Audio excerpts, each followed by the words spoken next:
Doctor Snigdha রিজওয়ানার সব আলোচনার শেষে আমরা একটি শব্দ শুনতে পাই, সেটি হচ্ছে সকলের আলোচনা কিংবা ঐক্যমত্যে পৌঁছানো।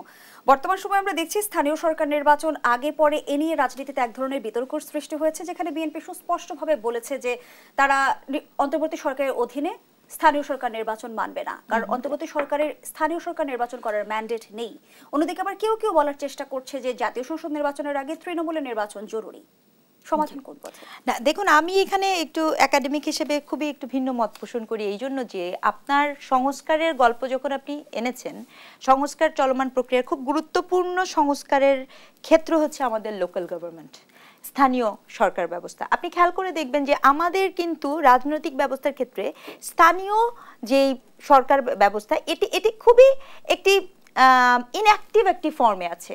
আপনি আপনি যদি গ্রাম পর্যায়ে যান বা ইউনিয়ন পর্যায়ে যখন আপনি দেখবেন যে এখানে মূলত ওই যে ক্যারেক্টার সার্টিফিকেট দেয়া বা ত্রাণ বা রিলিফ আসলে সেই জায়গাটি ছাড়া সে যে তার রাজনৈতিক একটা বক্তব্য পেশ করবে বা স্থানীয় জনগণের সমস্যাগুলোকে সামনে নিয়ে আসবে, সেটির সুযোগটা কি আসলে আছে কিনা।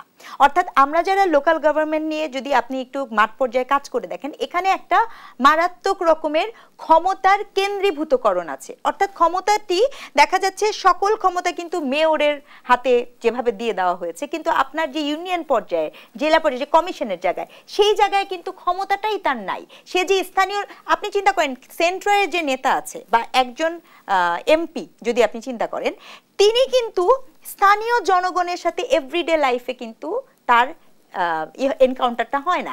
এভরিডে লাইফে কিন্তু ওই স্থানীয় সরকারে যিনি থাকেন তার এনকাউন্টার হয়। তাহলে ওই যে মানুষের জনজীবনের দুর্ভোগ বা চাওয়া পাওয়া, এইটা যে সে বলবে, সে বলাটার কিন্তু কোনো ক্ষেত্রই তৈরি হয়নি। সেক্ষেত্রে আমি মনে করি যে স্থানীয় সরকার নিয়ে কিন্তু সংস্কার ভাবাটা খুবই জরুরি। আপনি যে কোনো একাডেমিক যারা স্থানীয় সরকার নিয়ে কাজ করে দেখবেন তাদের কাছে অনেক সংস্কারের প্রস্তাব আছে। যেখানে স্থানীয় সরকার নিয়ে সংস্কারের প্রস্তাব আছে, সেখানে এই মুহূর্তে তড়িঘড়ি করে যদি আমি স্থানীয় সরকারের নির্বাচনটাই করে দেই, হ্যাঁ, তাহলে তো আমার ওই যে বিশাল সংস্কার প্রক্রিয়ার মধ্যে নেমে যাচ্ছি সেটিও তো ব্যাহত হলো। তাহলে তো সেই পুনর্দফা আমি ক্ষমতার একটা একীভূতকরণ করে ফেললাম। কাজে একজন নৃবিজ্ঞানী হিসেবে আমি মনে করি যে এখানে একটি সংস্কারের বিশাল সুযোগ আছে, সেটিতে আমাদের মনোযোগ দেওয়াটা খুবই জরুরি। ওটিকে না ঠিক করে সেটি কোনো সময় আসলে নির্বাচনটা হওয়া উচিত না। এমনকি স্থানীয় সরকার নির্বাচন রাজনৈতিক নির্বাচন না, কিন্তু কতটা রাজনৈতিক প্রভাব মুক্ত।